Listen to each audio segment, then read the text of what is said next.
The Finger Lakes of New York State, with their renowned beauty and vast freshwater resources, are among the world's most treasured and distinctive natural features. For centuries, the lakes have influenced human history, and so too, human culture has impacted the lakes, both affecting each other in a continuing cycle.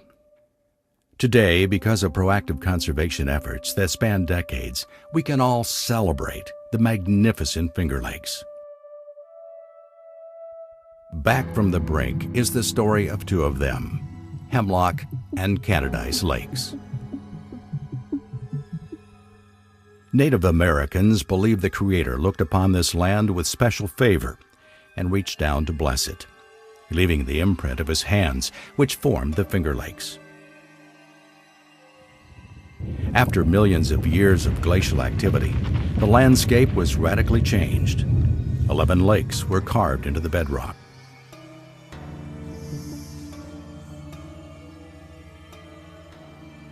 Soils formed from eroding silts and decaying plant materials.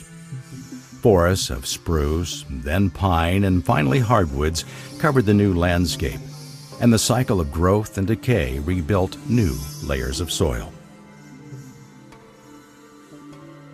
The lush green canopy remained unbroken for centuries, except for clearings created by wind, fire, rivers, and lakes. The land was enveloped in stillness, broken only by the calls of wildlife or the occasional roar of wind, water, and thunder.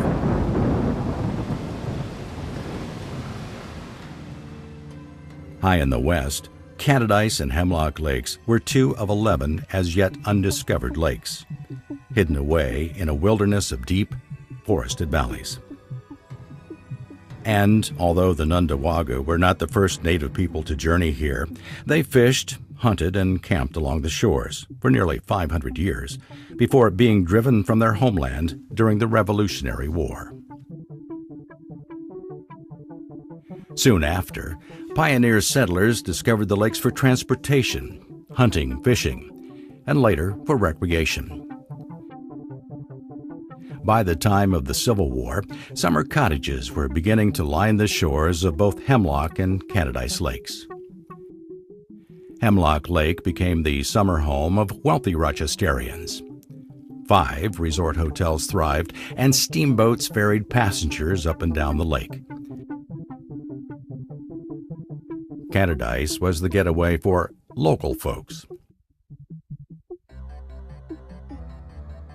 In the mid-1800s, a deadly waterborne cholera outbreak ravaged the city of Rochester.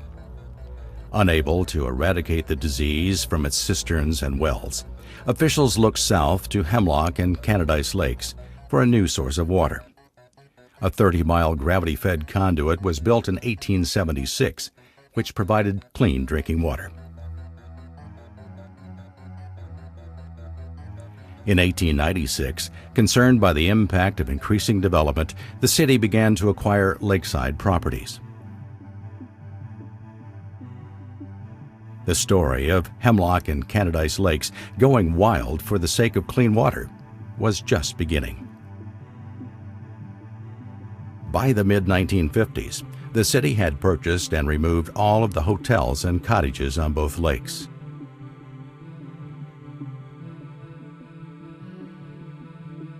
Eventually, Rochester acquired 7,000 acres in the watersheds, prohibited development, and restricted how the lakes and the land could be used.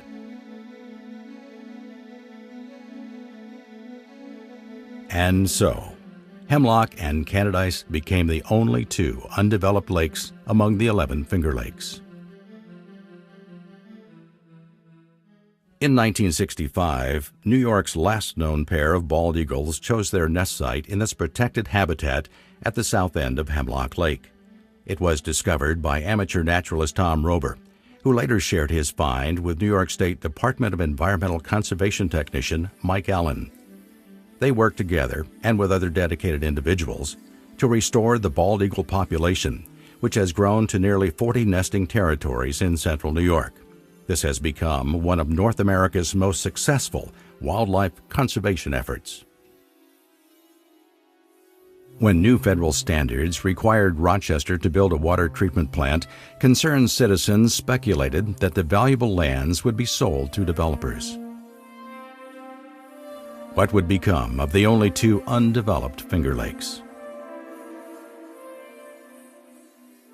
In June of 2010, as a result of years of advocacy by the Nature Conservancy and many others, New York State purchased 7,000 acres, including all shoreline property in the Hemlock-Canadice watersheds, from the city of Rochester.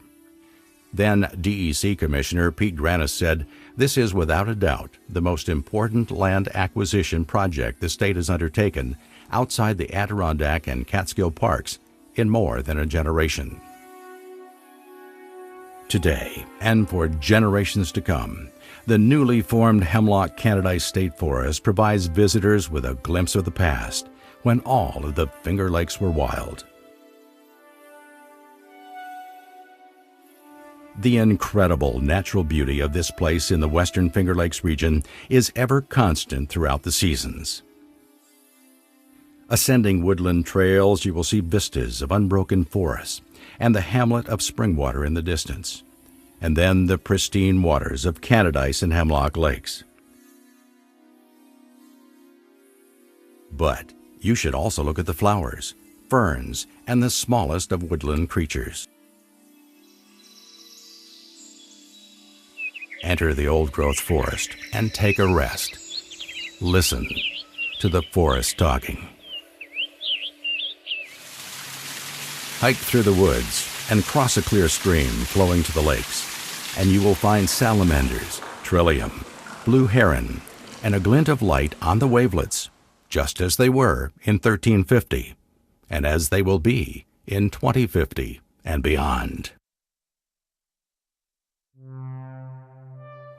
You can stand on the shore and be in a past that you could not have known, or in a future you will never see. You can be part of time was and time yet to come. The mission of the Finger Lakes Museum is to tell stories like Back from the Brink in order to understand the past, be fascinated by the present, and protect the Finger Lakes for future generations.